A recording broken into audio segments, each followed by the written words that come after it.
Eu sempre fui apaixonada por Einstein e gostava muito de ler livros sobre extraterrestres, Então, minha cabeça era muito assim, mais assim, fora da Terra também.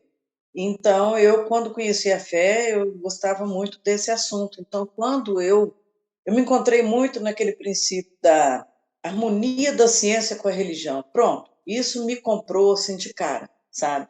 E outra coisa que é a revelação progressiva, que É, era um conceito novo que Bahá'u'lláh trouxe, me deixou assim, fez assim, é como se eu tivesse uma viseira, e aí quando eu encontrei, a fez assim, sabe, com o meu conhecimento, a gente não sabe nada até hoje, a gente está engatinhando, eu estou engatinhando, né?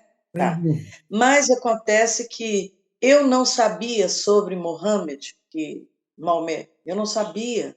Buda, eu só sabia de Buda, aquele senhor gordinho, da orelha grande, que a gente botava de costa para a porta.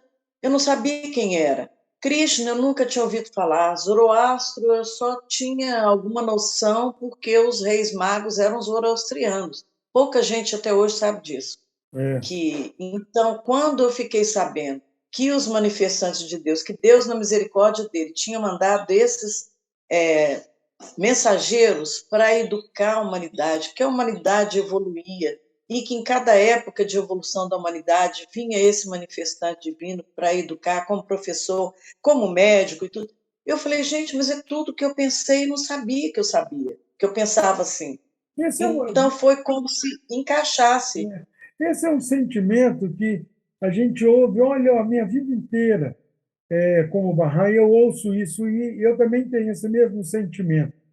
É uma coisa que a gente, quando começa a ouvir os princípios, cada um se apaixona por um. Você falou daqueles que você se apaixonou, mas todos nós temos esse sentimento em comum. A gente parece que a gente já era Bahá'í e que a gente simplesmente é como se. Eu lembro quando eu tive o privilégio de fazer Dia à Terra Santa pela primeira vez, o Sr. Chapur era conselheiro internacional e estava morando lá.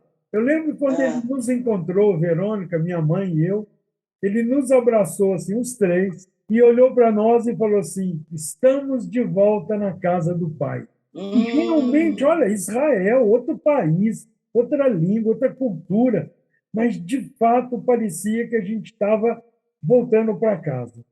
Então, esse sentimento que você está relatando é muito comum entre a maioria dos barrais que eu conheço relatam algo parecido, que a gente se encontra, né, Ana? é, a maturidade é uma coisa maravilhosa. Embora a minha vida de 21 anos foi o recomeço, foi o renascimento, que é assim que eu considero, né? Meu Verdade. segundo nascimento.